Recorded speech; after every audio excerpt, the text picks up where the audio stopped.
Hello students, welcome here again and we are again with you with a new topic. Okay, so again this is our class plus 2 physics and today we are discussing chapter 6 electromagnetic induction and this is our part 6 students, and in our today's part we are discussing mutual induction. Clear? Mutual induction means आपस में मतलब एक दूसरे के साथ interact करके okay आपस में एक दूसरे से शेयरिंग करके हम कैसे किसी चीज़ को इंड्यूस करेंगे। क्लियर? क्या इंड्यूस करेंगे वो हम देखेंगे हमारे टॉपिक में। क्लियर? तो अगर आपको म्यूचुअल इंडक्शन समझना है तो उससे पहले मैं आपको एक सजेशन दूंगी कि आप एक बार पार्ट 5 जरूर देखिएगा ताकि आपको क्लियर हो जाए कि बिकॉज म्यूचुअल इंडक्शन तभी होगा जब सेल्फ इंडक्शन होगा। समझ रहे हो आप मेरी बात? ओके, सो पहले आपको सेल्फ इंडक्शन समझना पड़ेगा। क्लियर? आपको इंडक्शन का मतलब समझना पड़ेगा कि इंडक्शन होता क्या है। उसके बाद आपको सेल्फ का मतलब समझना पड़ेगा कि सेल्फ इंडक्शन है क्या, क्यों कर रहे हैं, किस लिए कर रहे हैं। क्लियर? उसके बाद शायद आप म्यूचुअल इंडक्शन को ज़्यादा अच्छे से समझ पाओगे। सो स्टूडेंट्स, एक बार मेरी आपसे रिक्वेस्ट है, आप प्लीज़ इस पार्ट को करने से पहले सेल्फ इंडक्शन ज़रूर देखिएगा। अगर आपने वो वाला पार्ट देखा तो आपको ये वाला पार्ट बहुत जल्दी और बहुत ईजिली समझ आने वाला है बच्चे।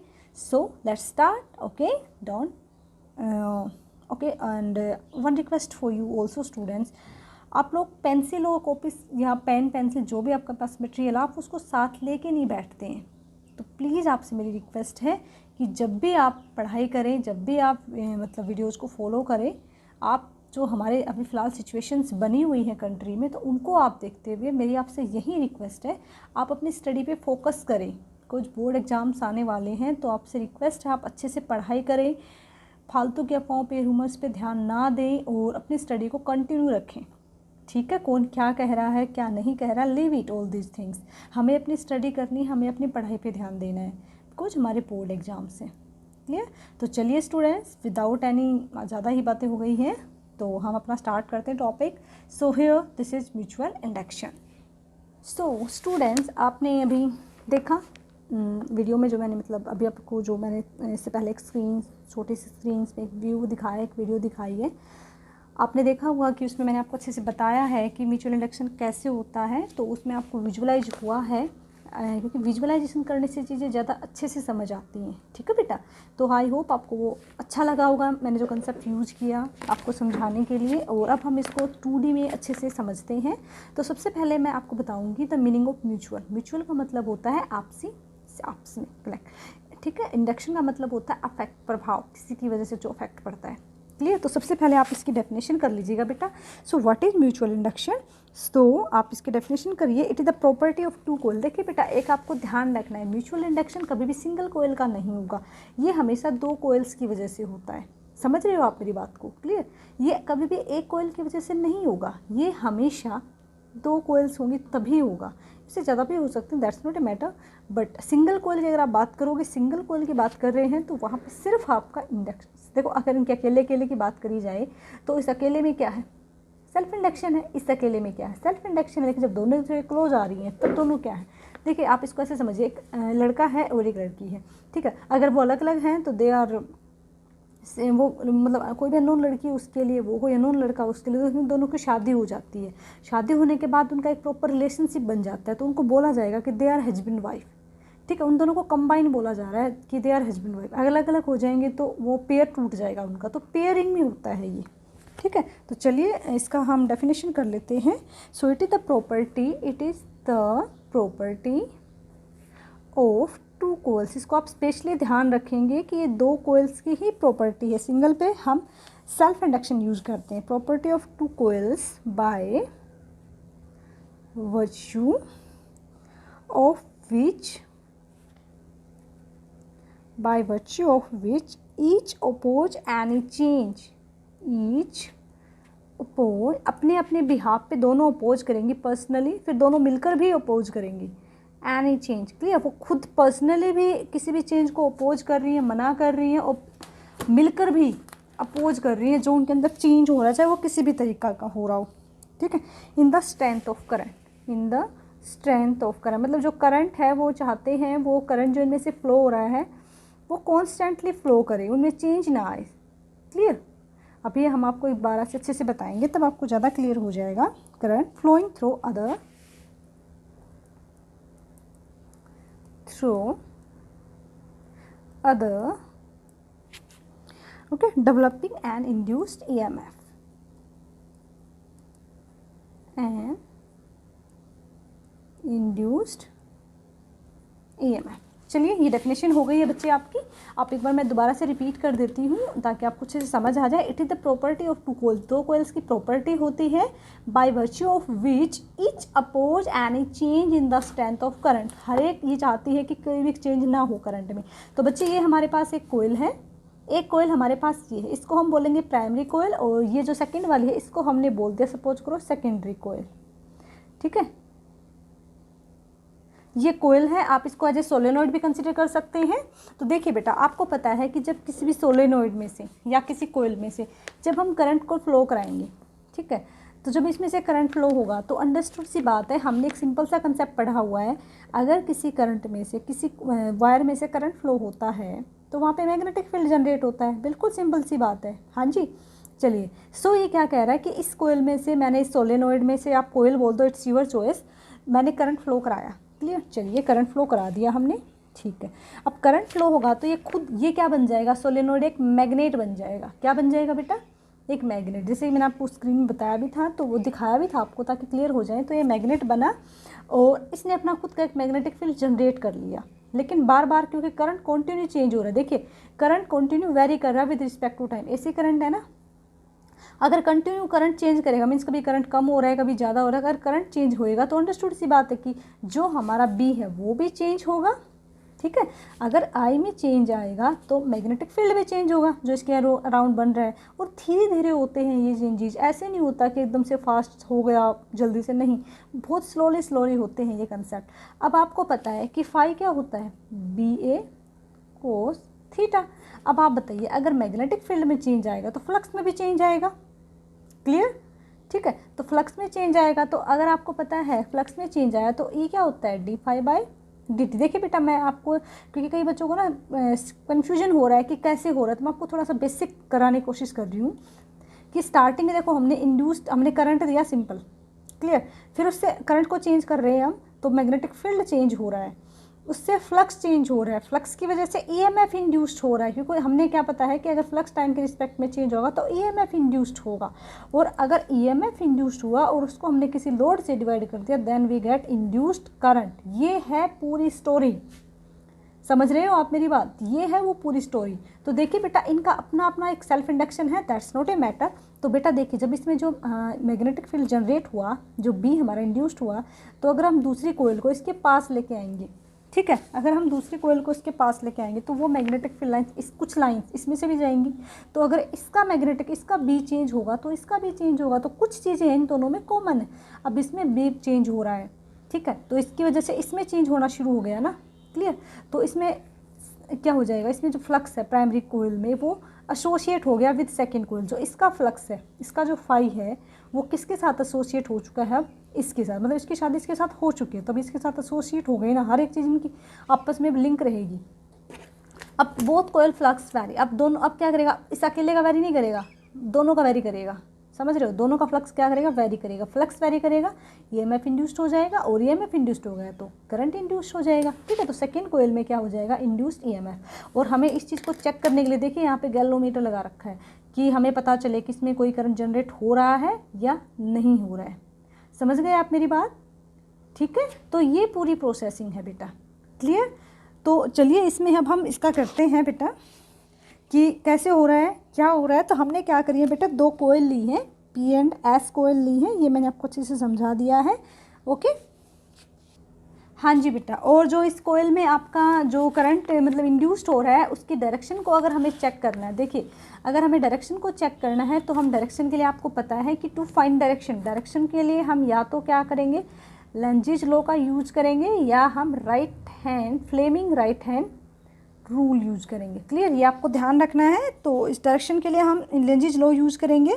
तो अगर ये इसको अपोज करेगा तो करंट क्या हो जाएगा अपना, कम हो जाएगा। तो चलिए कोफिशिएंट ऑफ म्यूचुअल इंडक्शन, यहाँ पे कौन से हमारे कोफिशिएंट आएंगे, तो हमने वही सेम कंसेप्ट याद रखना है। मैं एक बार फिर से बता देती हूँ कि हो क्या रहा है, इसमें क्या हो रहा है, एक कोयल में फ्लक्स चेंज होने की वजह से, क्लियर, एक कोयल में फ्लक्स चेंज होने की वजह से उसके पास जो दूसरी रखी कोयल है उसमें क्या हो रहा है, इंडक्शन प्रोसेस हो रहा है।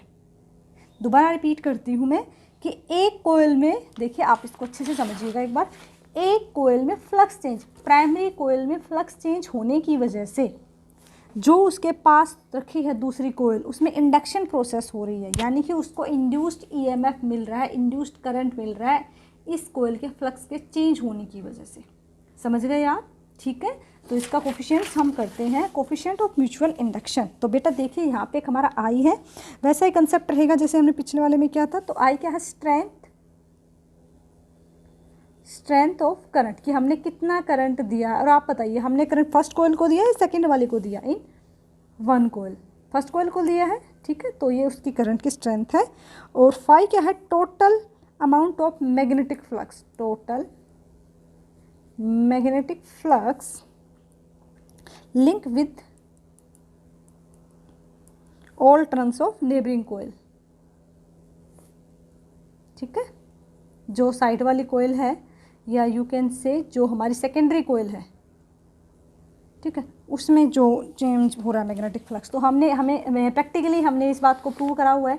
अब कोई बच्चा ये पूछे ये क्यों हो रहा है, तो प्रैक्टिकली साइंटिस्ट ने करके देखा है भाई, ठीक है, लैब्स में, तब हमें इसका रिजल्ट मिला था कि फ्लक्स को चेंज होने से करंट चेंज होता है। प्रोपोर्शनल को हटाने के लिए हम यहाँ पे कांस्टेंट सिंबल का यूज करेंगे, और ये कांस्टेंट प्रोपोर्शनल क्या है हमारा, coefficient of mutual inductance of two coil, ये दो कोयल के लिए है, आपको इस चीज़ का स्पेशली ध्यान रखना है। तो फाई हो जाएगा MI, ठीक है। अब देखिए बेटा, ये जो हमारा M है ये क्या है, कांस्टेंट ऑफ प्रोपोर्शनलिटी, क्लियर, क्या है, कांस्टेंट ऑफ प्रोपोर्शनलिटी, एंड इसको हम बोल सकते हैं कोफिशिएंट ऑफ म्यूचुअल इंडक्शन, और you can say mutual inductance of two coil. If, अगर मानिए अगर हम I को 1 एम्पियर पुट कर देते हैं तो हमारा फाई क्या हो जाएगा, M के इक्वल हो जाएगा। तो हम क्या कह सकते हैं, numerically we can say it is numerically equal to, जो M है वो न्यूमेरिकली किसके इक्वल हो जाएगा, अमाउंट ऑफ मैग्नेटिक फ्लक्स, जो मैग्नेटिक फ्लक्स है उसके इक्वल हो जाएगा। कब, if 1 ampere current is passing through it, अगर इनमें से 1 एम्पियर करंट पास हो रहा है, ठीक है। तो अब हम निकालेंगे EMF, इसका क्या निकालेंगे, EMF किस में निकालेंगे, induced in secondary coil, in secondary coil, जो हमारी सेकेंड कोयल है उसी में तो हमें निकालना है कितना इंड्यूस्ड EMF हो रहा है। तो you know the formula, E is equal to minus d phi by d t. Phi की वैल्यू हम इस इक्वेशन 1 से यूज करेंगे, यहाँ पे इसमें पुट कर देंगे। तो पुट करने के बाद we are getting minus MI d by d t, ठीक है, हमने वैल्यूज को पुट कर दिया है। एंड नाउ M हम बाहर निकाल लेंगे, this is DI by d T. Okay, ये हमारे पास क्या आ गया, हमारे पास आ गया इंड्यूस्ड EMF, ठीक है बेटा। ओके, समझ आ गया आपको, ये हमारा क्या आ गया, इंड्यूस्ड EMF आ गया। अगर हम न्यूमेरिकली क्या करें, इफ़ अगर मैं जो rate of constant of current है, ठीक है, जो हमारा rate of constant of current है, अगर हम उसको, एक सेकेंड बेटा, जस्ट फोकसिंग थोड़ा सा कम हो रहा है, चलिए, हाँ जी, ओके।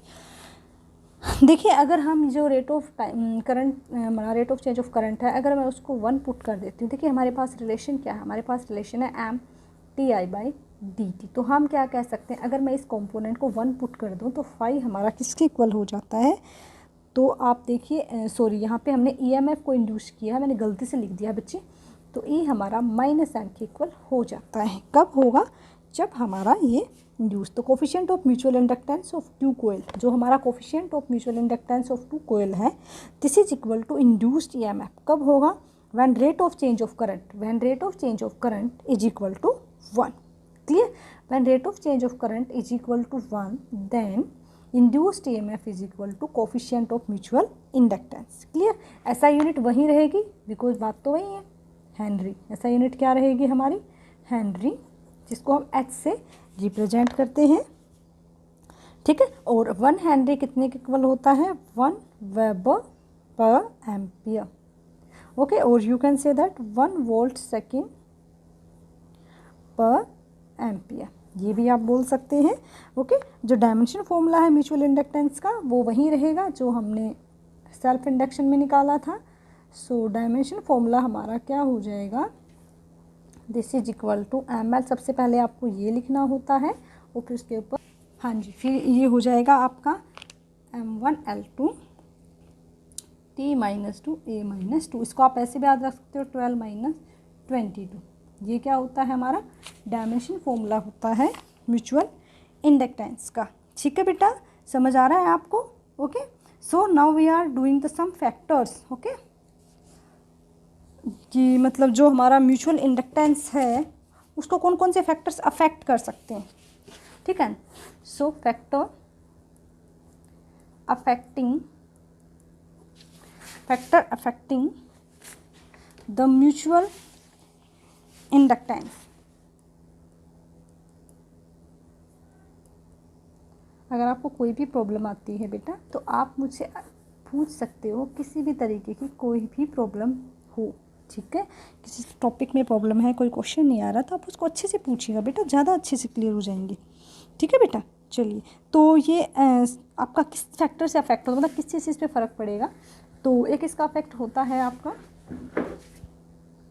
हाँ जी, ये it is affected by shape and size, by shape and size of coil. देखो जो कोयल की शेप और साइज है उससे इस पर बहुत ज़्यादा फर्क पड़ता है। ठीक है, कि कोयल छोटी है, बड़ी है, या कितनी कोयल्स हैं उसके अंदर। ठीक है, सेपरेशन बिटवीन टू कोयल्स, इसको आप कुछ ऐसे समझ सकते हैं। हाँ जी, देखिए आप इसको कुछ ऐसे समझिएगा, separation between two coils means इस तरीके से। देखिए बेटा कि अगर मेरे पास दो कोयल्स हैं, इसके अंदर जो मैग्नेटिक फील्ड जनरेट हो रहा है, ठीक है, अगर ये दूर हो जाएंगे तो इसका जो मैग्नेटिक फील्ड लाइन मान लो यहाँ तक आती है, इस लाइन तक, तो यहाँ तक आएंगे तो ये इसके फील्ड से दूर हो गया ना, तो जितना एक दूसरे के क्लोज होंगे ना ऐसे, उतना ही ज़्यादा चांस है कि ये एक दूसरे के मतलब फ्लक्स को ज़्यादा चेंज कर पाएंगे। ठीक है, तो थर्ड पॉइंट है हमारा, थर्ड आपका है परमेबिलिटी ऑफ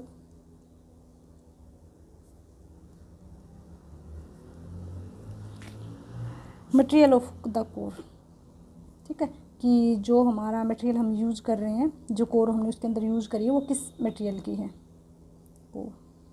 ठीक है, अगर फेरोमैग्नेटिक है तो परमेबिलिटी ज़्यादा होगी, ज़्यादा इसलिए मैग्नेटाइज बनेगा। ठीक है, उसके बाद है orientation of one coil with the other. ठीक है, कि जो ओरिएंटेशन आप उसको किस तरीके से उसको रख रही हो, orientation of one coil with other. Okay, और ओरिएंटेशन का हम कैसे पता करेंगे, by coefficient of coupling, coefficient of coupling.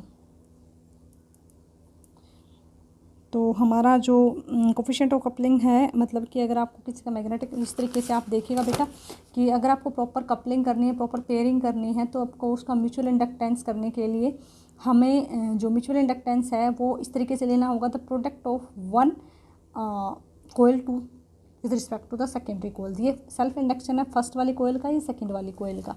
ठीक है, तो आप कोफिशिएंट ऑफ कपलिंग हमारा क्या होता है, के होता है, तो उसके बिहाफ पे हम इसको इस तरीके से लेंगे M/L1/L2, और अगर M को लेगो तो M अपना लेना है हमें L1/L2। ठीक है, तो इस चीज़ों को आपको ध्यान रखना पड़ेगा। L1/L2 यहाँ पे क्या है, सेल्फ इंडक्टेंस है, ईच कोयल, हर एक कोयल का अपना अपना इंडक्टेंस है। जब हम इन दोनों को मल्टीप्लाई करेंगे तभी हमारे पास म्यूचुअल इंडक्टेंस आएगा। ठीक है, सो आपको उनका ध्यान रखना है। और कपलिंग हमारी मैक्सिमम कब होती है, जब हम दो कपलिंग हमारी मैक्सिमम होती है, तो कपलिंग हमारी मैक्सिमम होगी व्हेन कोयल आर प्लेस्ड कोएक्सियली, मतलब एक ही एक्सिस पे हो। ठीक है, समझ रहे हो, अगर दोनों एक ही एक्सिस पे हैं तो हमारी कपलिंग ज़्यादा अच्छी होती है। ठीक है, सेकंड, अगर कपलिंग मिनिमम कब होगी, तो कपलिंग अपनी मिनिमम कब होगी, जब वो एक दूसरे के perpendicular, when coil are perpendicular. ठीक है, मतलब कि इस तरीके से, जैसे कि एक कोयल आपकी ये है और एक कोयल ये है, जब एक दूसरे के दोनों क्या होंगे, परपेंडिकुलर होंगी, ये तो पैरेलल हो गई सॉरी, जब इस तरीके से होंगी, इस तरीके से एक दूसरे के परपेंडिकुलर होंगी दोनों कोयल्स। ठीक है, और अगर एक ही एक्सिस पे रखी हैं तो उनके अंदर ज़्यादा चांस है कि ज़्यादा से ज़्यादा होगा। और जब दो कोयल्स को हम वाउंड करते हैं सॉफ्ट आयरन कोर पे, तब भी हमारी क्या हो जाती है, कपलिंग ज़्यादा स्ट्रॉन्ग हो जाती है। क्लियर? अगर हम सॉफ्ट आयरन कोर का यूज़ कर, जो उनके अंदर हम आयरन कोर यूज़ करते हैं किसी भी मटेरियल की, तो अगर आप सॉफ्ट आयरन कोर का यूज़ करेंगे तो भी हमारी कपलिंग क्या हो जाएगी, ज़्यादा हो जाएगी एज़ कम्पेयर टू अगर आप उसकी जगह कोई और मटेरियल यूज़ कर रहे हो तो उससे ज़्यादा बेटर हो जाएगी। ठीक है, अब देखिए बेटा, हमारा जो हमने करा था पिछले उसमें कि अगर आप इनको कनेक्ट करते हो कोयल्स को सीरीज में, तो कोफिशिएंट ऑफ कपलिंग हमारा क्या हो जाता है, 1 हो जाता है। समझ रहे हो आप? ठीक है, तो सीरीज में कैसे कनेक्ट करते हैं, तो सीरीज में हम इसको कनेक्ट करेंगे, सेम वही प्रोसीजर रहेगा, L1 प्लस L2 प्लस, ठीक है, 2M, अगर वो दोनों किस में हैं, सेम डायरेक्शन में हैं। ओके, क्योंकि हम उनको कनेक्ट कर रहे हैं सीरीज में, तो आप सीरीज में कनेक्ट करोगे तो ऐसा भी हो सकता है कि दोनों इस तरीके से दोनों सेम डायरेक्शन में कनेक्ट हो रही हैं, दोनों अपोजिट डायरेक्शन में कनेक्ट हो रही हैं। सो सेम डायरेक्शन है तो हम इसको इस तरीके से बोलेंगे, और अगर हमारी अपोजिट डायरेक्शन है तो L हमारा टोटल हो जाएगा L1 plus L2 minus 2M, ये हमारा हो जाएगा अपोजिट डायरेक्शन के लिए। ठीक है बेटा, तो आपको इन चीज़ों का ध्यान रखना है और काफ़ी अच्छे से करना है। और देखिए बेटा, जो अभी आपको मैंने बताया है कि कब मैक्सिमम होगा कब मिनिमम होगा, तो उन चीज़ों को आपको अच्छे से ध्यान रखना है। देखिए मैं आपको एक बार दिखा देती हूँ, ये देखिएगा बेटा, ये मैंने फर्स्ट केस आपका डिस्कस करा था, when they are mutually coaxial, मतलब एक एक्सिस पे होंगे। ये हमने बात करी थी when they are separate from each other, मतलब हमने कोर यूज़ करी है इसके अंदर कोई कोर यूज नहीं करी है, और ये था हमारा परपेंडिकुलर टू ईच अदर। तो आपको इन चीज़ों का ध्यान रखना है। So student, this is all about mutual inductance, and in our next part we are discussing our topic mutual inductance of 2 long coaxial solenoid. मतलब हम 2 सोलेनॉइड यूज़ कर रहे हैं, और आपको पता है कि उनको हम कोएक्सियल भी रख सकते हैं, परपेंडिकुलर भी रख सकते हैं। तो हम जब इनको कोएक्सियल पुट करते हैं, ठीक है, तो हमारे इसमें यही केस है 12th क्लास में।